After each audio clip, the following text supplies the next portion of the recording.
একটি ঐতিহাসিক দিন জাতীয় নাগরিক পার্টি এনসিপির জন্য।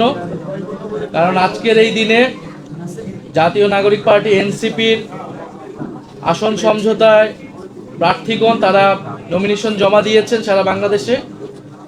আরও একটি কারণে এই দিন ঐতিহাসিক হয়ে থাকবে, বিশেষভাবে গুরুত্বপূর্ণ হয়ে থাকবে জাতীয় নাগরিক পার্টি এনসিপির ইতিহাসে। এ কারণ আপনারা দেখতেই পাচ্ছেন যে আমার বাম পাশে বসে আছেন জনাব আসিফ মাহমুদ সজীব ভুঁইয়া, জুলাই গণ অভ্যুত্থানের সম্মুখ সারির যোদ্ধা, অন্যতম কাণ্ডারি, যিনি অসীম সাহসিকতার সাথে সেই গণ অভ্যুত্থানের সময়গুলোতে লড়াই করেছেন। মার্চ টু ঢাকা আসার কর্মসূচি যার মুখ থেকে ঘোষণা হয়েছিল এবং এই গণ অভ্যুত্থান পূর্ববর্তী সময়েও বিশ্ববিদ্যালয় জীবনে তিনি ফ্যাসিবাদের বিরুদ্ধে ছাত্রদের পক্ষে সবসময় লড়াই করেছিলেন। গণ অভ্যুত্থান পরবর্তী সময়ে অন্তর্বর্তীকালীন সরকারের দুটি অত্যন্ত গুরুত্বপূর্ণ মন্ত্রণালয় তিনি অত্যন্ত দক্ষতার সাথে এবং সফলতার সাথে পালন করেছেন। গণ অভ্যুত্থানের আকাঙ্ক্ষা বাস্তবায়নে সরকারের ভিতর থেকে চেষ্টা করেছেন। উনি পদত্যাগ করেছেন সরকার থেকে। আজকে আনুষ্ঠানিকভাবে জনাব আসিফ মাহমুদ সজীব ভুঁইয়া জাতীয় নাগরিক পার্টি এনসিপিতে যোগদান করলেন। আমরা তাকে স্বাগতম জানাচ্ছি, অভিনন্দন জানাচ্ছি। আমরা আশা করব আসিফ মাহমুদ সজীব ভুঁইয়ার সাথে আমাদের এই পথ চলা পুরাতন দিনগুলোর মতোই সামনের দিনগুলোতেও আমাদের যে লক্ষ্য, আমাদের যে উদ্দেশ্য, সেটা বাস্তবায়নে সহায়ক হবে।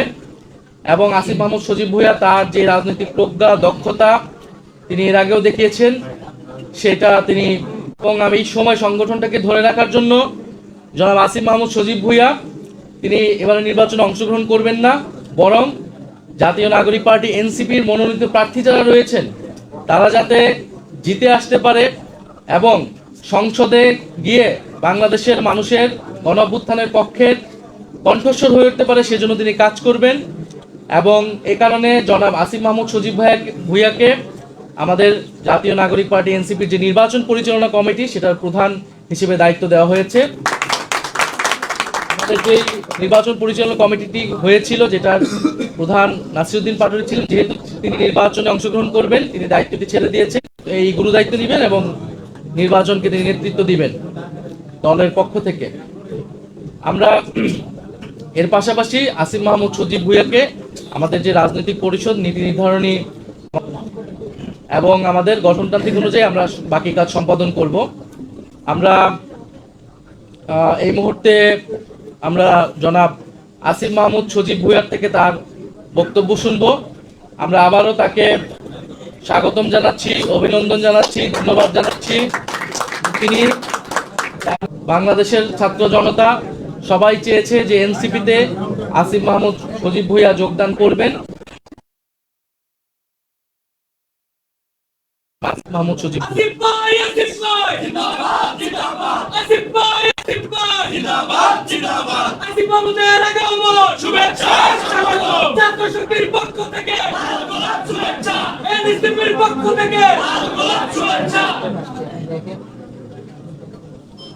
উপস্থিত জাতীয় নাগরিক পার্টি অঙ্গ এবং সহযোগী সংগঠনের নেতৃবৃন্দ এবং যারা আমার সামনে আছেন, আমাদের সাংবাদিক বন্ধুগণ, আপনাদের সকলকে শুভ অপরাহ্ন এবং আসসালামু আলাইকুম। আজকে আমার জন্য একটা খুবই গুরুত্বপূর্ণ দিন। অনেকগুলো গুরুত্বপূর্ণ সিদ্ধান্ত আজকে হয়েছে এবং আপনারা ইতিমধ্যে জাতীয় নাগরিক পার্টির সম্মানিত আহ্বায়কের পক্ষ থেকে জানতে পেরেছেন।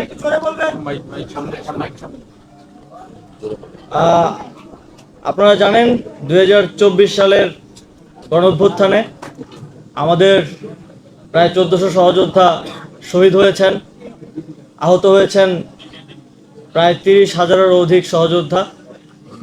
বাংলাদেশের ইতিহাসে অত্যন্ত গুরুত্বপূর্ণ একটি ঘটনা হয়ে থাকবে এই গণঅভ্যুত্থান, যে গণঅভ্যুত্থানের মধ্য দিয়ে একটা দীর্ঘ ফ্যাসিবাদী শাসনের পতন হয়েছে এবং তারপর আমরা নতুন বাংলাদেশ বিনির্মাণের যেই পথ চলা, সেই পথ চলায় অগ্রসর হচ্ছি।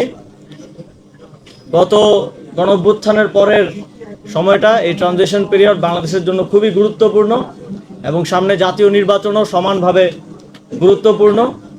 আমরা একটা গণতান্ত্রিক প্রক্রিয়ার মাধ্যমে একটা গণতান্ত্রিক সরকার গঠনের দিকে বাংলাদেশ এগিয়ে যাচ্ছে।